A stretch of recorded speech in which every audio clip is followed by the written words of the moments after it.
Yes, g'day, and welcome to Club Prairie Fire, the home of Tequila, Tabasco, and the very, very mighty Duckworth Lewis Stern system. Sadly, we are together no more. It was a one summer that we'll never forget. Our skipper, Michael Vaughan, has headed back to Old Blighty, and our resident wiki has headed back west. But the show and the cricket must go on. Lots to chat about in today's show. A win for the Windies in the third T20 against Australia. Davey Warner has set yet another retirement date. Gillies made it into Jason Gillespie's best blokes 11. Australia wins yet another World Cup. God, it's easy. Ben Stokes, he's set to lead the Bazballians in his 100th test against India. And those Indians, they've added another superstar batsman to their injury list for the third test. That's right, KL Rahul will plonk his caboose on the bench next to King Kohli. So, on this magical day of St. Valentine, let's all embrace our first and one true love, the bat and the ball. Joining me now, Michael Vaughan in Cheshire, or is it Antarctica, Vaughany? Where have you popped up, mate? Yes.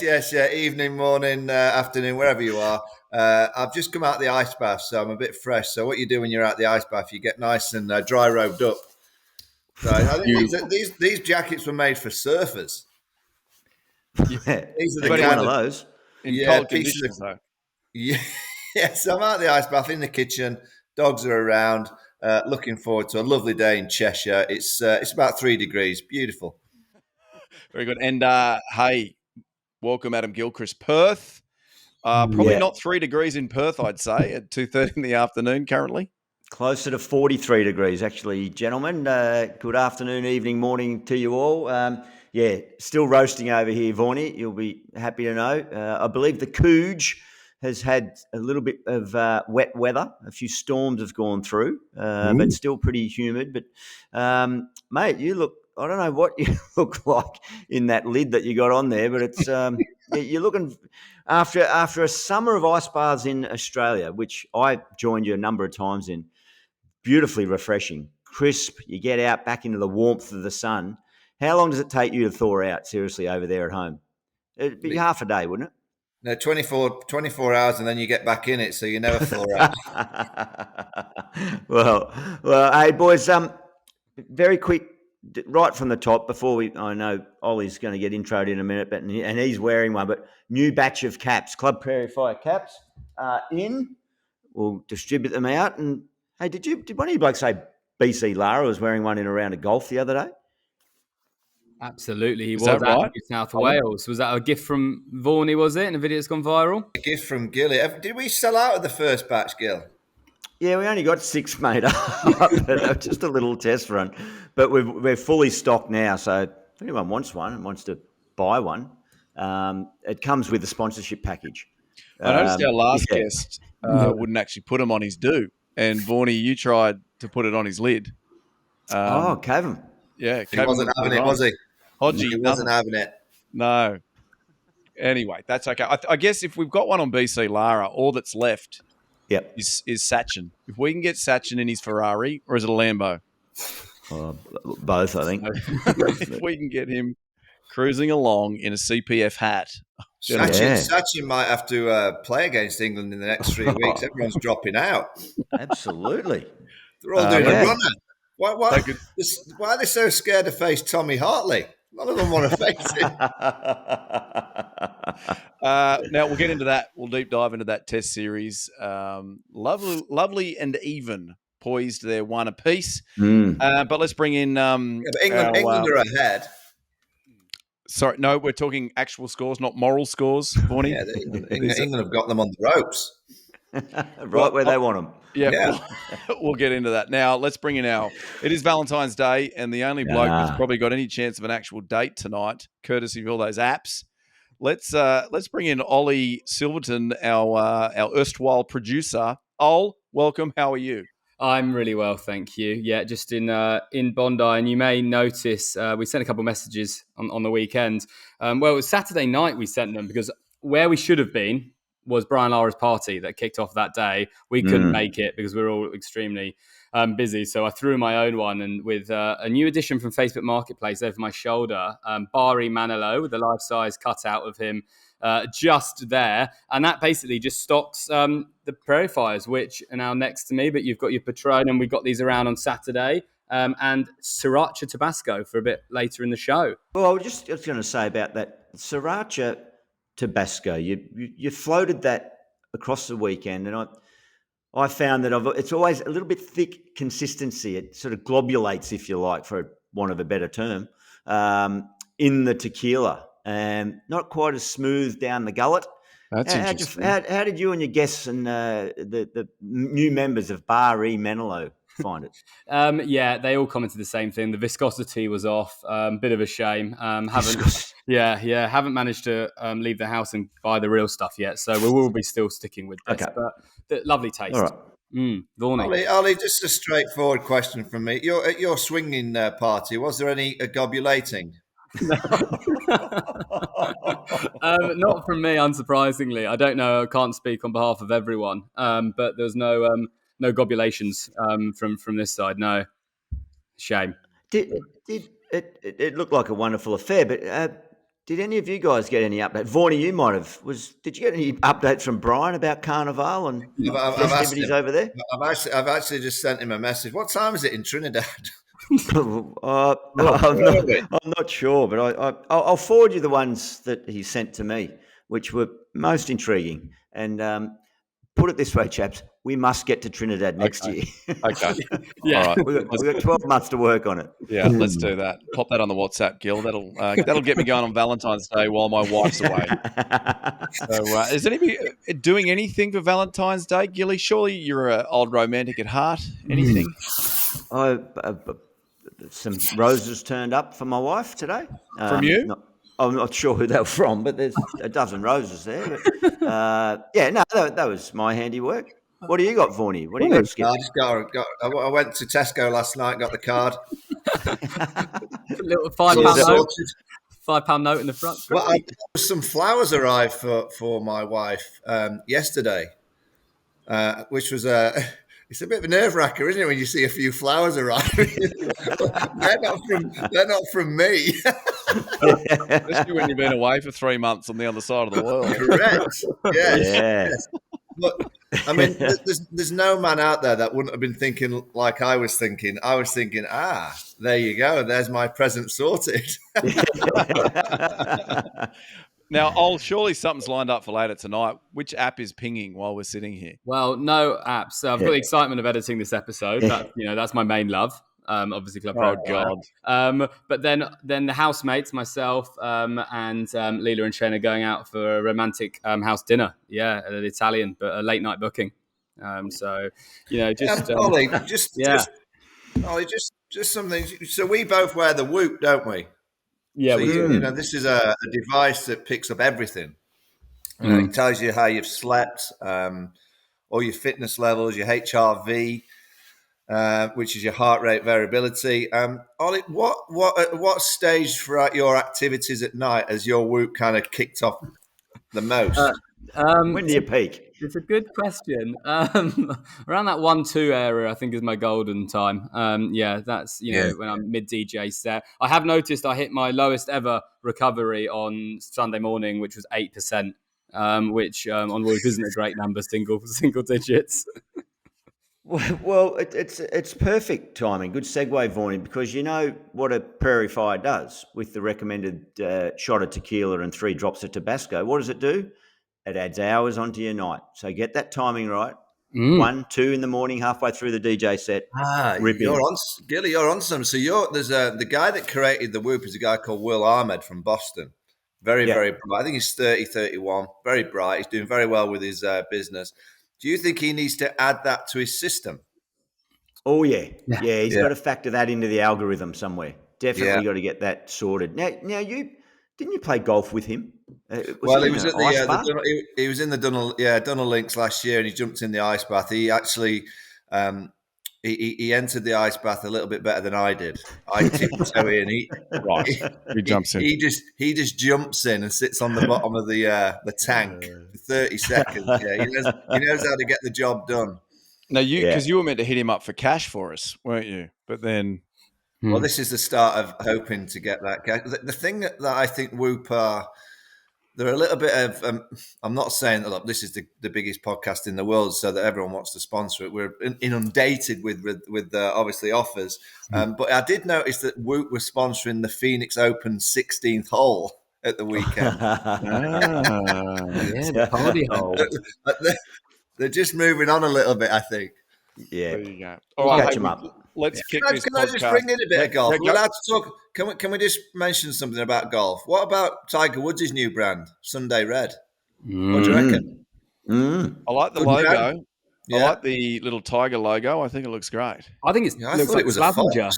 Yeah, I think it's crap. I think it was like Yeah. those Slazenger bats. No, you're right, guys. It sucks. Sorry, what was I thinking? Tilt your camera down, Prof. I can't see you. Yeah. Oh, what am I doing? Sorry. Thank you. Oh, there you There, go. a bit more. There you go. There you go, boys. I thought you were naked and you didn't want anyone to see. Well, Hey, Morning, I am currently hiding in my bedroom on my bed because my kids are downstairs and my in-laws are looking after them. So I am tucked away up in the bedroom, and I am not wearing any pants. You're correct. I've got that. Come on. I've got that sort of vibe. Hey, let's kick this little podcast into gear. Ollie, you've got a couple little social updates there. I like these. Yeah, Bring those in. There are a few here. On the back of 10 days ago, it was we had Hodgie in, and a lot of messages are what a legend he is. There's been a fair few about Vorney. Steve's K Robot 9496. See you, Vorney. You're all right for a pom was the most liked comment of all of them. So he's been drinking that bloke. What time did he post that? And someone replied, "Not a bad bloke." That was their reply. And my favourite was Siddiqar Sikdar 2331. Hopefully I got that right. This podcast needs to blow up. Criminally underrated. Nice from Siddiqar. What do you mean underrated? Who underrates it? Four of us. The sponsors. And then there were a couple of other bits on social, not just for us, that we need to touch on since the last episode.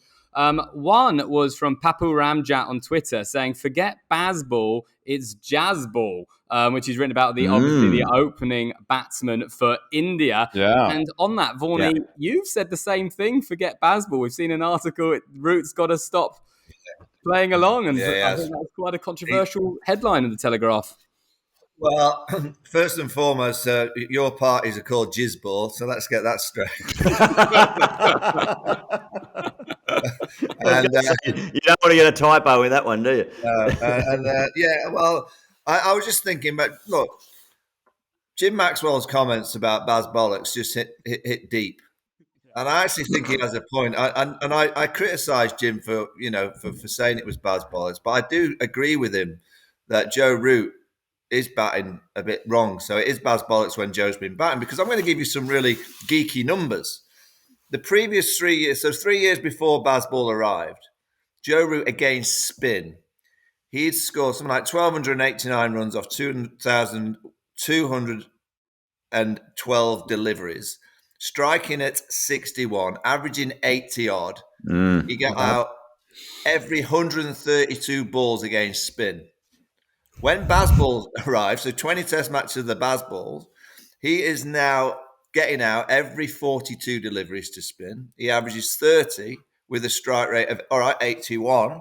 But that tells me that he's not playing spin quite as well as he did before the Bazballers. So Joe Root against spin, it is Baz Bollocks. Okay. Wow. Jim, hey, can I ask, Vorney, where do you get your numbers from? Are you sitting with a scorebook while Joe's out there batting? Are you? Who's giving you these numbers? I know, because I did a piece on it yesterday. So I was where did you get those numbers from, though? Andy Zaltzman, not me.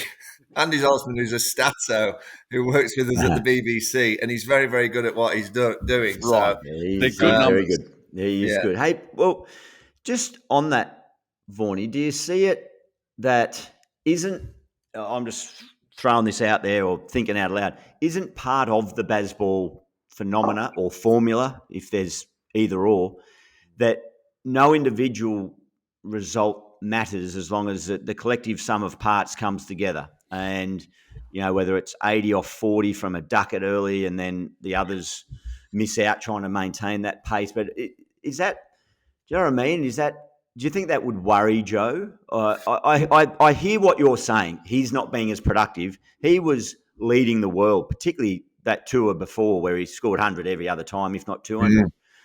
So his productivity's gone down, but I guess that the team have been in pretty strong positions in both games. Well, Gilly, my belief is that eventually the Bazball team have to win something. West Indies at home. And what I'm trying to do is give them a little tip of how it may get to a stage of them lifting a trophy. And it might be that their number 4 plays like he used to play against spin, because his numbers previously were up there with the greats of the game that have ever played the game. And if he can get back into that kind of pathway.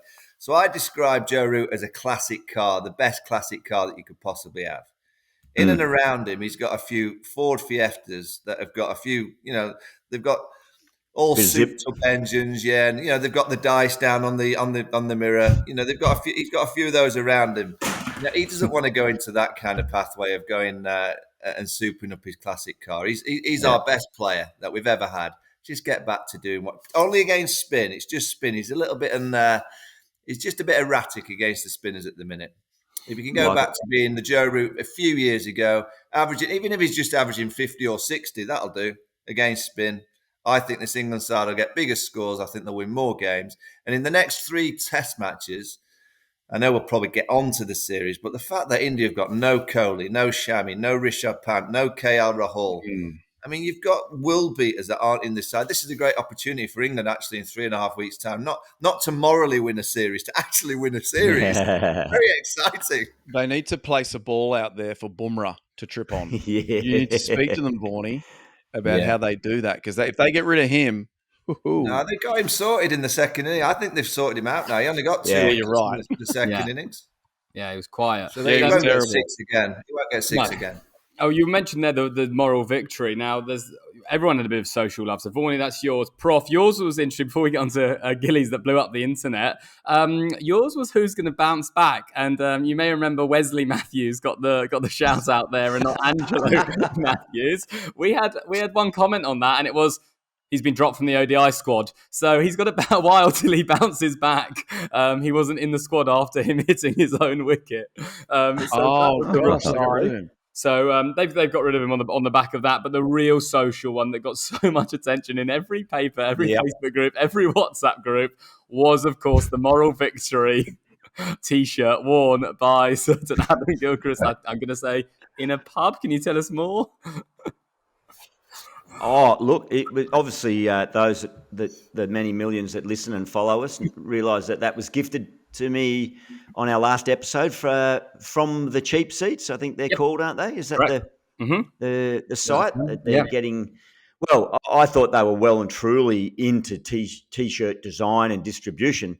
Turns out that might have been their first one, and I've helped launch their career. But anyway, that's all right. We can collab with them. We'll come up with some crazy ideas. But I was in Canberra after the third ODI, the one that fortunately the West Indies were knocked over. It was the fastest ODI in history of numbers of overs. We were hoping, the commentators were sort of saying, it's dragging on this series. Hopefully this gets done early and we might be able to still get to the pub and it'll be open.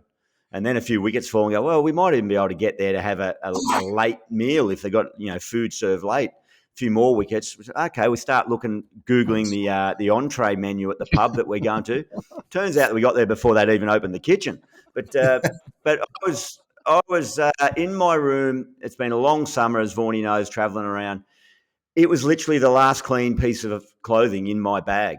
And I thought, I'm just going to chuck that on, pair of jeans, walk down to the bar. And the first person I see is Isha Guha. And she whips out a camera, takes a snap. And I thought, righto, I'm going to throw that out there. Just to give you a shout out, Vorney. It was the first game that you weren't there for. And I know you want one of those T-shirts. So I thought, we'll give them a nudge and we'll see what happens. Holy shit. Wow. Unleash hell. I think we're just waiting for the India Test Match series victory before we start making some T-shirts, aren't we, Ollie? That's exactly right. 4-1 T-shirts are coming soon. So obviously newspaper articles, news.com.au had one that got a lot of comments. Yeah. It did blow up. Just popping on one little T-shirt, Gilly. You're quite the needle mover. Oh yeah. Really yeah, did big. blow up. I'm a big influencer, mate. Yeah. So, no, it's amazing how feisty. There's still a lot of people out there that on either side. Oh, let it go, you Aussie wankers. And then on the other side, there's all the Aussies carving back in. Oh, well, you didn't win it and all that. So, come on, guys, settle it down. Hey, Settle it Vaughnie, is the only series, and I'm probably got this wrong, that you guys have won with Bazball, the Pakistan series? I think New Zealand? somewhere New at Zealand? New Zealand. No, we drew away in New Zealand, but I think we beat New Zealand at home. Yeah. down. Right. But we've won. Look, you can say that we've won every series. Yes. Yeah, given. Of course. Not on Yeah. paper. Yes. Before they've even been played. Yeah, we. What I love about the Bazball is even when they lost the second Test match only by 100 or so runs, which is in their terms about 15 overs of cricket, so it's very close. Even when they lose, the messaging from the team and the interviews, it is like they've won. Yeah. Well, they celebrated. They took a week off in Abu Dhabi Yeah, and then just did. played golf Yeah. all week. That sounds to me like a team that's won, right? Not a team. Should they be in the nets? That reminds me that when I saw that they were heading over to Abu Dhabi, it reminds me of 2004. In fact, there's a lot of 2004 about this current England tour of India, in that when we went there in 04, mysteriously halfway through the tournament or the series, a couple of Indian players started dropping off and not being there. There was a bit of grass on the track at Nagpur and a few didn't turn up. But at the halfway point of that series, we chose not. John Buchanan chose not to make us play a tour match. He said exactly what Brendan McCullum said. Go away. Get away from each other. Get off the tour. Get off the train that's just, or the merry-go-round. So this is before the first set. And we're all sitting in a team meeting. What do you mean? And he goes, I don't care where you go. You can go within a 4-hour flight out of Mumbai. Jesus, how quick did Warney get the bloody map out? He got the map out, the big protractor. He's looking around. He's looking up flight times. Can you get to Europe in 4? Nah, not quite. Dubai, maybe. So I went to Singapore to see Mel, who just had our second child, but met her halfway. But boys went to the Maldives. Boys went fishing up north and down south and hunting everywhere. But it was a masterstroke. It freshened us up. Came back and got the deal done. So I don't know what to expect from England. Well, they'll be fresh. I think their handicap's improved over the last week, which is great. I actually think, semi-seriously, at the start of the tour, I thought, I'm not too sure that's going to look great, leaving India and how people are going to look into that. But I think the more that you read into it, it's actually sensible to switch off. It's a hard place to tour, very difficult to obviously win there. And obviously with all the kind of fans and even the hotel staff, you can never get a moment to yourself, can you? So getting to Abu Dhabi, playing a bit, no doubt having a bit of piss. That's pretty good for you. The week before a big test match, the third test match, which starts tomorrow.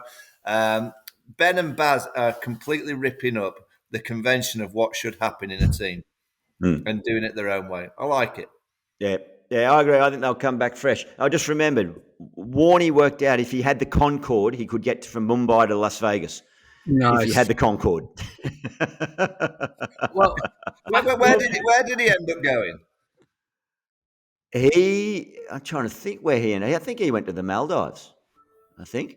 Yeah. And who would Warney have been hanging out with? Who would have gone to the Maldives with him? Oh, I think one Damien Martin might have been lurking close by. Look, I can't remember. I was off being Mr. Dad. Yeah. Well, I think one thing they haven't realised, England, there's more visa issues. Rehan Ahmed, by going to Abu Dhabi, only had single entry visa, so he is now he's not allowed back into India at the moment. No, he's in, and he's been training. The Indian authorities did allow him in, and they did allow him to carry on training. And I think they thought did they? I mean, I think the first issue with Shoaib Bashir, I thought, that's a little bit of a sneaky one. I think someone at the ECB towers is not quite getting these visa applications right. He had a single entry visa. Now, single entry to me is means one. You know, you go in once. And he's left to go to Abu Dhabi, so clearly it was going to be an issue going back in. Oh man. Now, Vaughnie, obviously Stokesy, his 100th test. This might be a little platform for you to gush about how wonderful he's been for the country. And Gilly and I can just pop you on mute for a bit here. I'll be honest, I can't believe it's 100 tests. It's flown by. Yeah.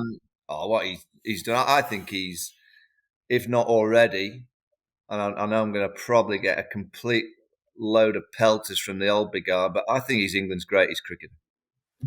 I really do. If you think about what he's done as a player, won us 2 World Cups, T20 World Cup in Australia, got us through that final, won us a 19 World Cup, some of the innings that he's played in Test match cricket, now captaining in a way that's never been captained before, leading from the front, bowls. Apparently he's going to bowl this week on one leg. He's been bowling in the nets. I'd have him, only because his captaincy has taken him to that next level. I'd have him, if you told me to pick one England cricketer that I'd start my 11 with, I'd start it with Ben Stokes. Wow. I've dropped my pen. Yeah. And he's got 100 Ian Botham would be a close second, but I just think because Ben's captaincy is just taking his standing to a different level. I think he's England's greatest cricketer. Gilly, is he the best you've seen from old Blighty? Oh, yeah. Look, I'm not sure. I haven't witnessed enough of his. I've obviously 2019 Ash Headingley and the World Cups, seen those, but I think there's been a number of really important innings throughout his career that I wasn't witness to, obviously with time difference or not really giving a shit. But I think statistically it doesn't quite stack up against some of the other blokes' numbers, but I think for impact, He's disagreeing with you, Vaughnie. Yeah. I like that. But as always, I've got to come back with facts because that's my role here. And let me take you back to... Oh, here we go. What's this bullshit? The 28th of August, 2013. It was a Wednesday. It was pretty wet. Ben Stokes enhances England hopes with 127 at Scarborough. So, I mean, that shows he is one of the absolute greats. He's done it in Scarborough on a Wednesday after a Tuesday. Was it on a Tuesday? Yeah. He was playing for England at Scarborough. No, this was him playing for Durham against Yorkshire, and it got him his next games and propelled him. He debuted in 2011. Oh, 2013, and he's never looked back. And he doesn't say this isn't verbatim, but I think he puts everything in his career down to that knock in Scarborough. One of the greats. Okay, well, that's understandable. There you go. And the chicken kebab post innings. Yeah, I'm always interested with your kind of wall behind you. I mean, I've always commented on your piece of art. What is that thing behind your left shoulder? I wondered how long it was going to take. That's a I'd say a sculpture of out of an old big log off a farm of a mate of mine has a vineyard, and a couple of big trees had fallen down, and a young female artist sculpted that shape out of it for me for my 50th birthday. Yeah. It looks like 3 sets of bum cheeks on top of each other. It looks like horse manure. Beautiful though. It's I'll pass that feedback on to her. I'll let her know that. Now, before we move on from England, India, Vaughnie, we should probably just get a take on what you think England need to do to win this third test. Well, just if 10 of the players whack it and Joe plays normally, I think they'll get a good score. I think Rajkot's quite flat, isn't it, Gilly? Plenty of runs there. Even India might get a few there. They'll fancy getting a few there. I mean, generally under Ben and Baz, you don't get draws. They don't like draws. That bores them. So they might have to be a bit creative with a few declarations. England will have to declare a couple of times this week to just get the game going forward. Try and set India something on the last day just to keep it exciting if it goes to the last day. It generally doesn't go to the 5th day, but it might do in Rajkot with the pitch being quite flat. Look, this is this is England's best chance of winning in India. They're not going to get a better chance than this next 3 weeks against an Indian side. I'm not saying it's depleted, but it's certainly not the team that it could be. England have to take the opportunity, but they're going to have to play a little bit more sensibly with the bat. They can't just play one way. Can't just play in one gear, which is gear 7. I really like your sentiment about Joe Root. Well, I want to jump on the back of Vaughan's claim that Ben Stokes is England's best ever cricketer.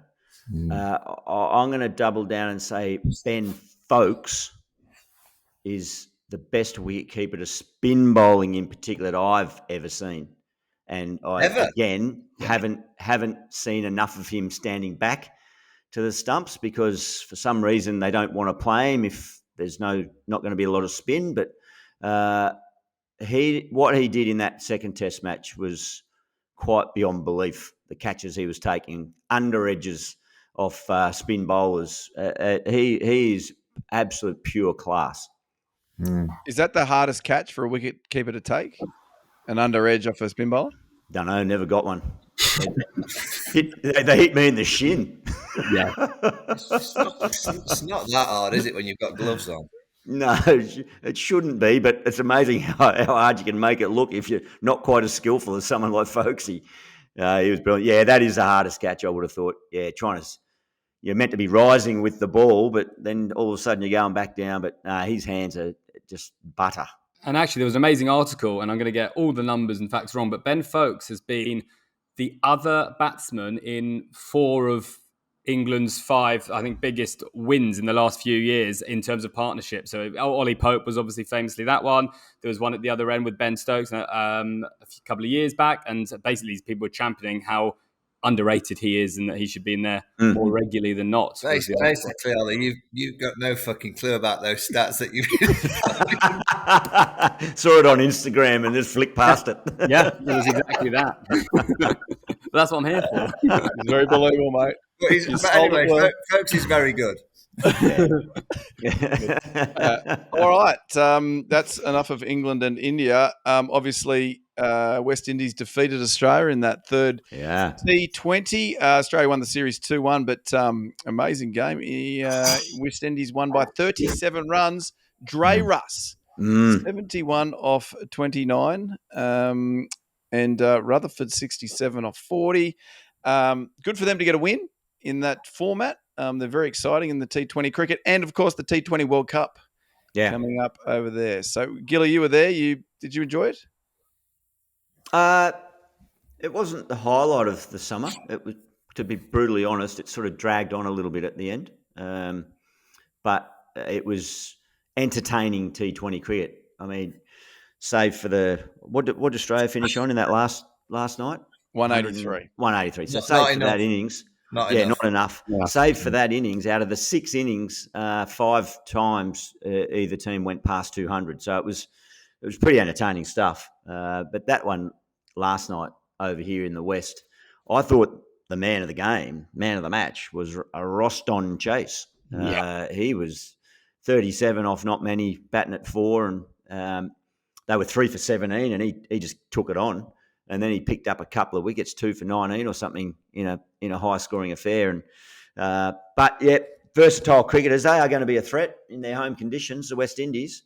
But I think Australia are going to be pretty good over there too. I think they're starting to get the idea of this T20 stuff, albeit belatedly compared to a lot of nations. But they won that one a couple of years or 3 years ago, and I reckon they're going to have a nice squad, a very well balanced squad. How old's Dre Russ these days? He just seems to be going forever.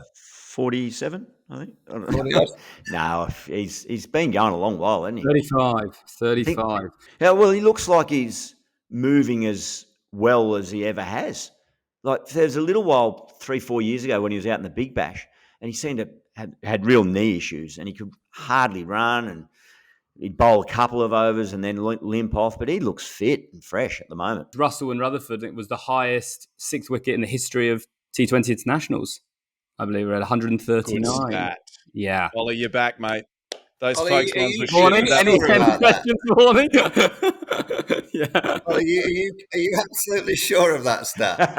We used to be in the same team. What's happened, Vorney? He's turned on No, now. but it's good. I like it. I like the research you're doing, Ollie. It's very clever. Thanks very much. Yeah, I'm good at that. Yeah, it's all just tossing up bullshit, Bonnie. Hey, David Warner, 81 off 49. Yep.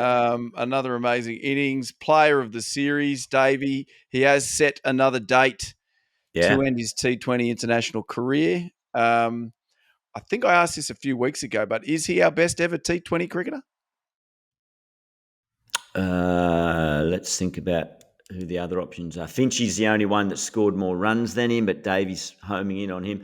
Maxie's he's making a late dash for that title, isn't he? What he did in Adelaide was quite freakish. Yeah. Yeah. I would say Maxwell.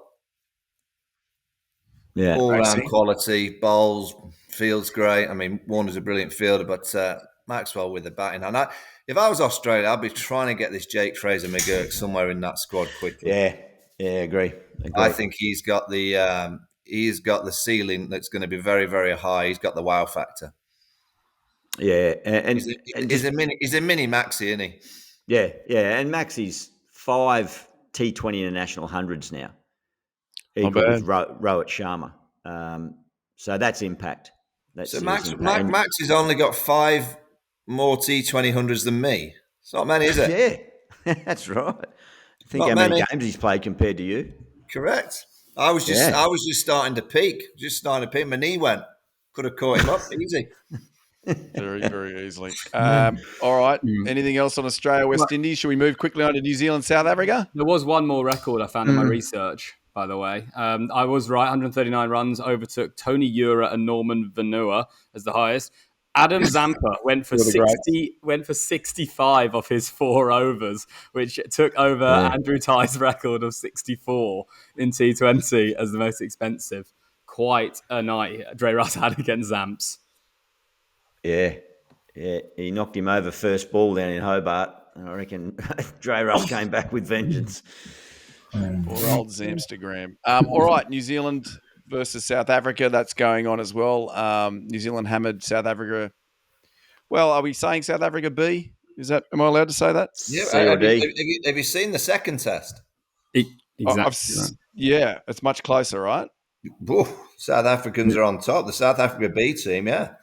Was there a gentleman who was 37 who was debuting? Did I see that? Don't know, but you can make it up if you. Sure. It sounds good. Yeah. Sounds very So there's a good. gentleman who's debuting who's 37. So the number 3 and 4 batsmen for New Zealand, they're going to be formidable for a long time. Ratchin Ravindra into Kane Williamson. Yeah. They're going to be close to the best 3 and 4 in the world, boys. You listening to me or are you Googling? What's happening here? Have you... Well, I'm just looking at the scorecard. No, It's about that series. Devon Conway, who's a formidable scorer in all formats, is he gone globe against South Africa B? Yeah, He might have. He has. Yeah. I think he has. Yeah, and He's gone globe. you were right, Prof. The 37-year-old leg spinner Von Berg was given his international debut after 135 first-class matches, which is very impressive indeed. And then Von Berg was 34. Probably some. Wicketless. Well, congratulations to him. That was a great summation of that test series, guys. That's why people come to us for all the cricketing info. Let's be honest. We're not fucking watching that series at all. No, you're right. You're dead right. Under 19 World Cup, Aussies won again. Here we go. That's something.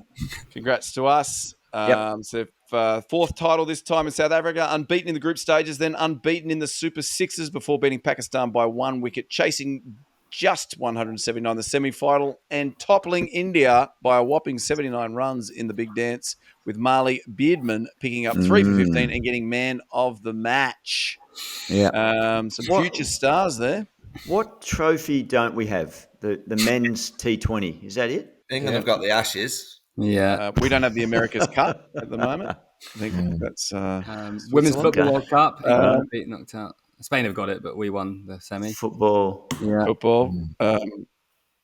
Let's see. Rugby. Well, What's Sorry your, about cricket. what your Olympic medals like? Well, we at least, Bonnie, the thing with us is we compete as one country. We don't put four together Yeah. like Great Britain. Well, on the Olympics, Yeah. on the Olympics, obviously cricket featured, back in the day. Talk again, and there's been this very wealthy man doing the Super Olympics, where you can basically drug yourself as much as you want, and who wants to see the records tumble. What would happen Enhanced. in cricket if that happened? The enhanced games or the Super games. I mean, can you imagine how quick players would bowl and how far balls would be hit if you could, be fully funded and dosed up? England would probably have to win that Olympic gold as well. You'd think, Vorney. Well, you'd think so, yeah. I mean, it'd be quite a good. Yeah, it'd be interesting Olympics that when he just dosed everyone on the roids. Yeah, that's it. Well, James Magnussen, so the Australian swimmer, the missile, has said he's going to take part. Yeah.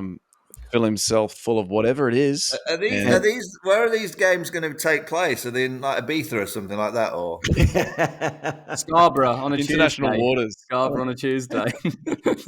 It's all very interesting. Now, I was going to say it's Valentine's Day, and we've all chosen to hang out with each other rather than the three of us that have wives and Ollie that has two roommates.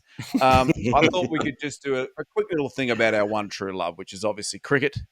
And I just shoot a few questions at you.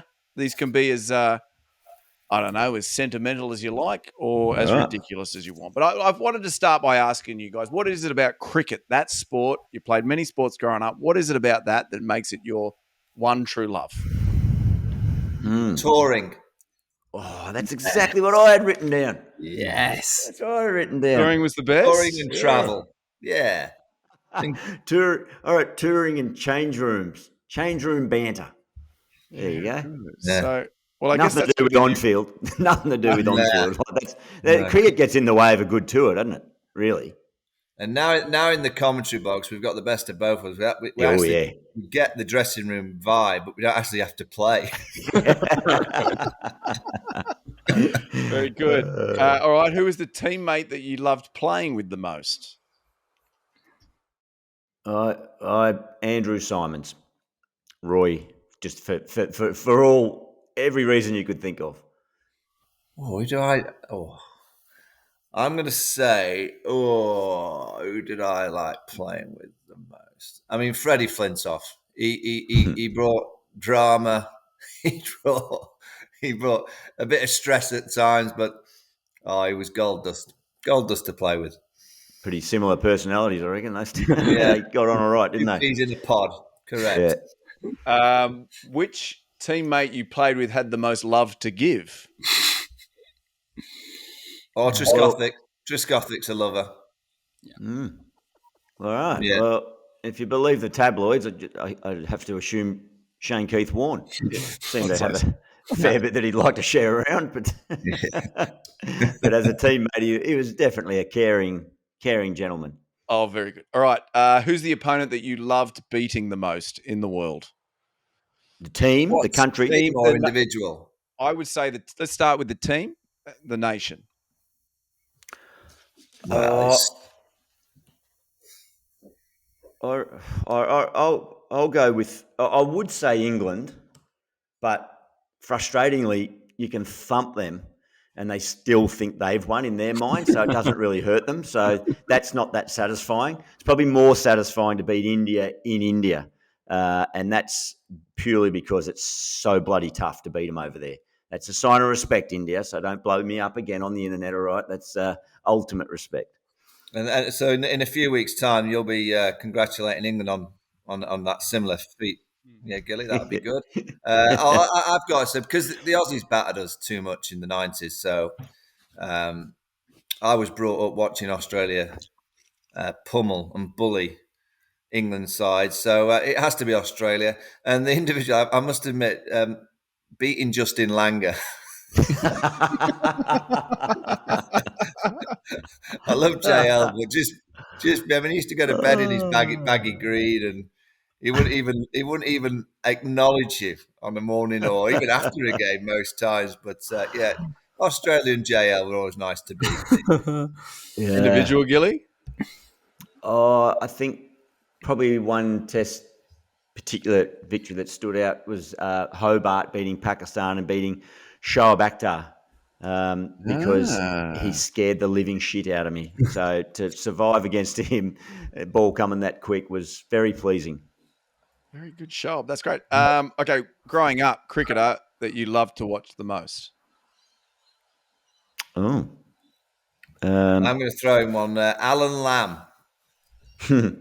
I used to love Lammy. The first overseas tour that was broadcast was England in the West Indies. I think it was 1990. Was it 1990, Ollie? Yep, 1990. Over Yeah. there, it was BCIB, and Alan Lamb. He rocked off 100 or two. He was a delight to watch. No foot movement, pretty much always hungover, and always got the job done. I would have Rod Marsh, absolute childhood hero. And I think special mention for old Blue Eyes David Gower. I loved watching him bat. His cover drive. Woof. Very good. Okay, commentator growing up you loved to listen to the most.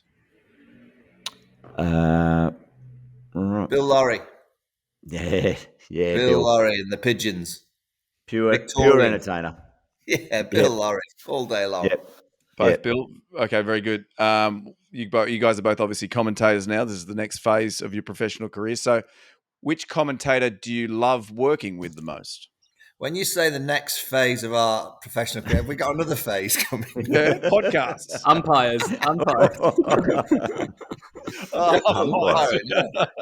Groundsman. Commentator you love working with the most. You work with them all. Jesus.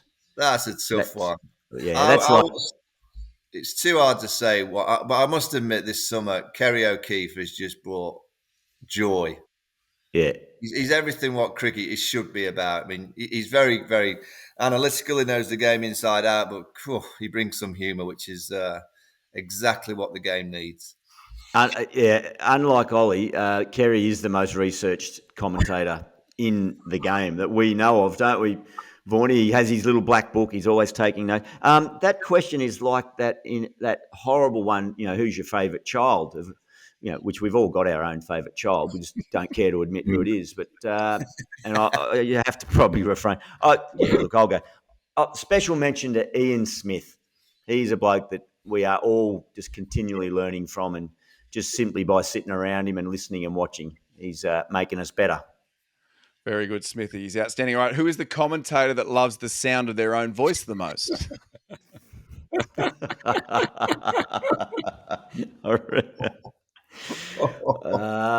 not touching that.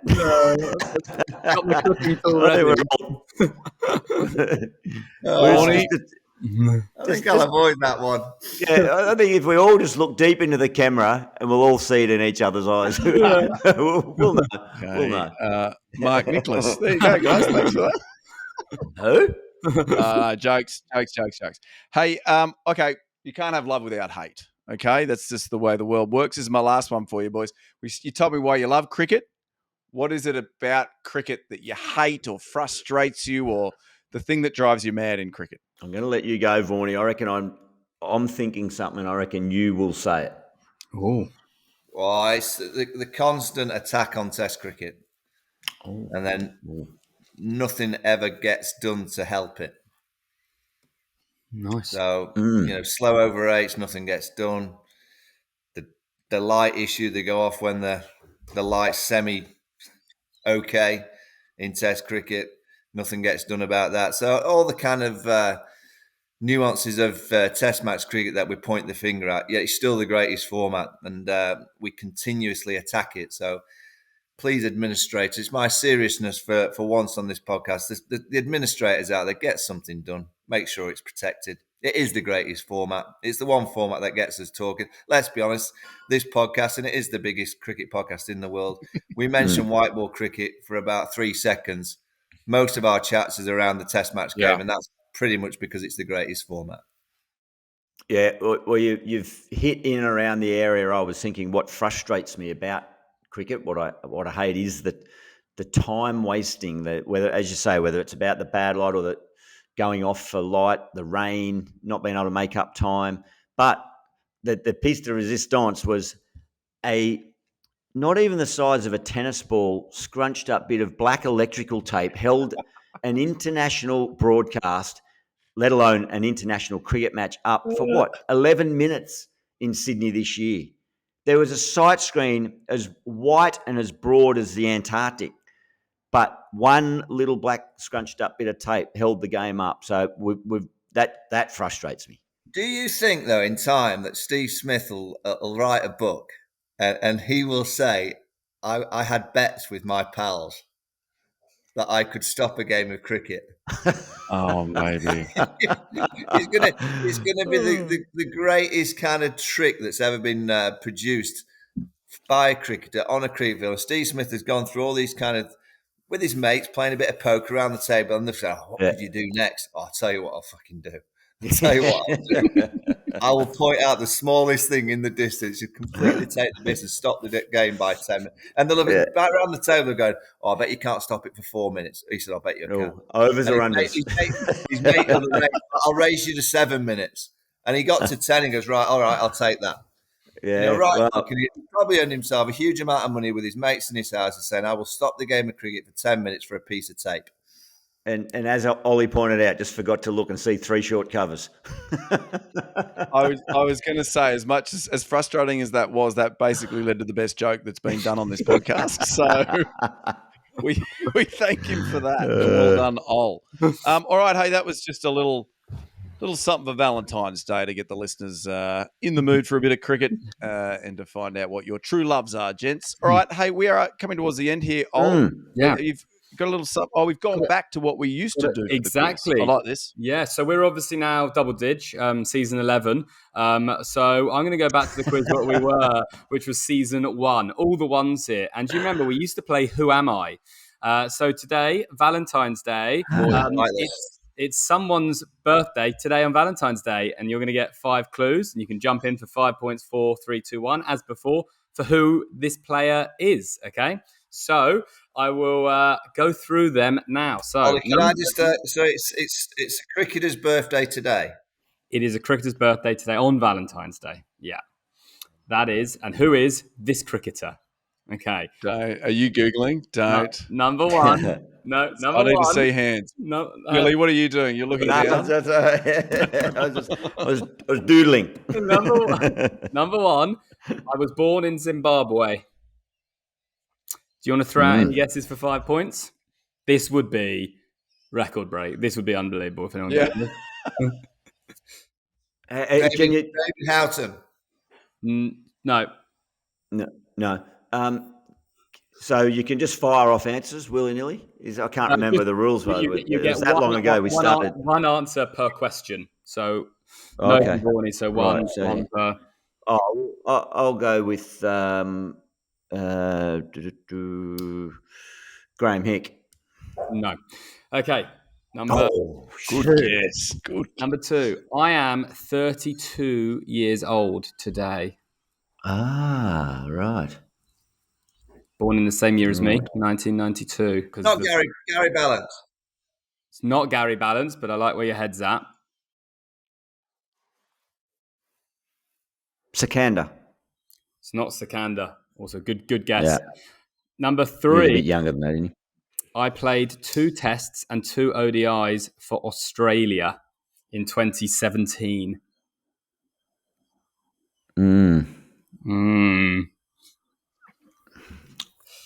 Yeah, it's a goodie.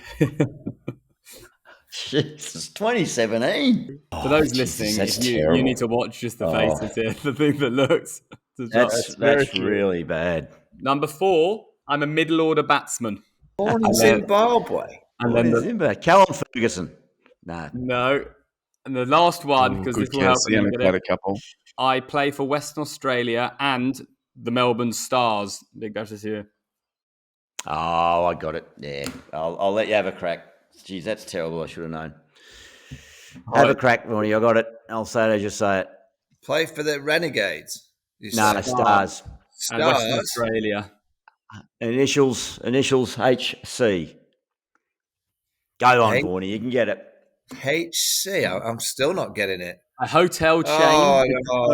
Cartwright, Hilton Cartwright. Yeah. Very Hilton good. Cartwright. Happy birthday, Hilton Cartwright. He loves the show, Hilton I imagine. Cartwright.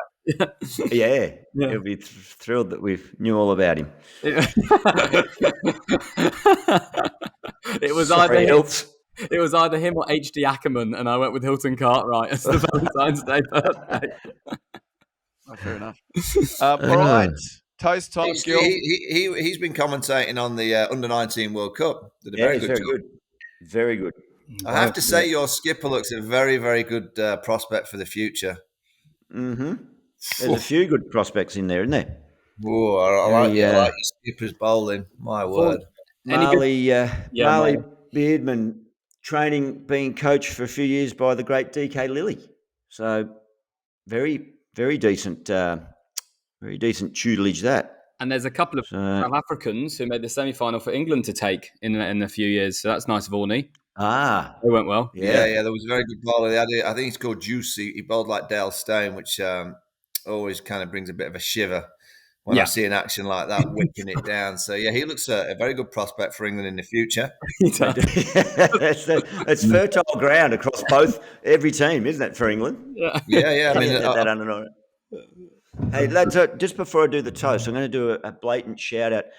Along the lines, I've been inspired by MS Dhoni, who I'm not sure if you saw the news reports, back hitting balls before the IPL, and he's got new stickers on his bat. And it's not any particular bat manufacturer, and it's I can't remember the name of the sports store, but it's basically his best mate from school has opened up a sports store, and MS thought, I might just whack his name on my bat, try and give him a bit of PR. Oh, wow. And I think the sports store got trampled. I think it got run down by too many people going in there. But so I've got a mate who's got a son who's giving a bit of a nudge to a little company here. Let me move that. There you go. Polito 109. It's a small batch cold brew coffee. I don't think it's accessible anywhere else around the world other than Perth, but I just thought I'd give it a little mention, inspired by MS Dhoni. Polito 109. Polito 109 coffee. Pulito 109. Get online. You can order it anywhere around the world, anywhere around Australia. Maybe that is what we can use this podcast for. Rather than get our own sponsorship, so we earn nothing, we can just promote other people's small companies. That's a good idea. Yeah. So like maybe Shark Tank, but with no benefit to us. No, we don't get any benefits, but maybe every week we promote someone's company and they have to email in and tell us why we should promote their company. But someone like a cold brew, we should get at least one cold brew or one can. Yeah. Give us Can I give Monty Panesar a shout out? Those of you that are listening, just if you get a chance to go on Monty's Instagram and see his the squash lesson. So he's now becoming a squash player, not professionally, but he's trying to be a squash player. He's got some guy coaching him, and he goes through all the tips of what the coach is telling him. It's absolutely gold. So please just have a look at Monty's squash lessons. I tell you don't need any professional fitness trainer's advice. Not after what Monty says.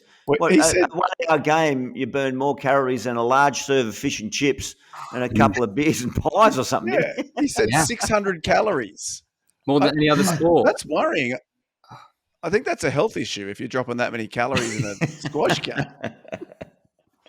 Anyway, Billy, you got the toast there, mate? Mm-hmm. Got the toast, yep, topped up. I think there's so many things to mention. It was a wonderful summer having you down here, Vorney, and we're all collectively together. I think to Brian and his carnival, we look forward. I've forwarded you boys a couple of little pictures on the WhatsApp group. They're probably not for public consumption, but have a look at that. Really, I mean, I tried to change it up a gear with my little sort of carving out of timber there that got told looks like horse shit. Here's to Barry Manilow. It's outstanding. Yeah, that's in the spirit right in the spirit of Club Prairie Fire. That is, Ollie. Well done, buddy. Thanks. Cheers, guys. Cheers. Jink. Cheers, boys. To season 11. To season 11. Just a reminder, all our socials at Club Prairie Fire. Make sure you follow us on everything, TikTok, YouTube, X, Insta, everything we got. Like and subscribe. Tell your friends, tell your family, and happy Valentine's Day. Love you. Ollie, how much did that bar cost? Well, only $450, which is unbelievable. And the good touch around it, we've fitted it all with neon lights. So at a certain time, neon lights shine up. All Classy. And the rule was, if you come to the party, you have to bring a spirit no one's had in years. So we've got a bubblegum vodka, a Cinzano. Wow. The repertoire is bizarre. Yeah, Lambrini, someone's got there. So it's going to keep growing that thing. And Barry Manilow's now got Instagram, and he's got someone who listens to this show follows me now follows Barry Manilow, one of the Indian. There you go. So that's very exciting. I'll follow Barry, but I'll have a bit of Manilow. Barry Manilow. All right. How's it spelled? BAR.Y Manilow, all one word. Yeah. You watch this bar get more followers than Club Prairie Fire. We'll all be gutted. All right, hey, let's leave it there, guys. But you got it, Barry Manilow? Got it. Hey, Gilly, thanks so much for sending those pictures. That's my night sorted. All right, we'll leave it there, boys. Happy Valentine's Day, brother. Adios.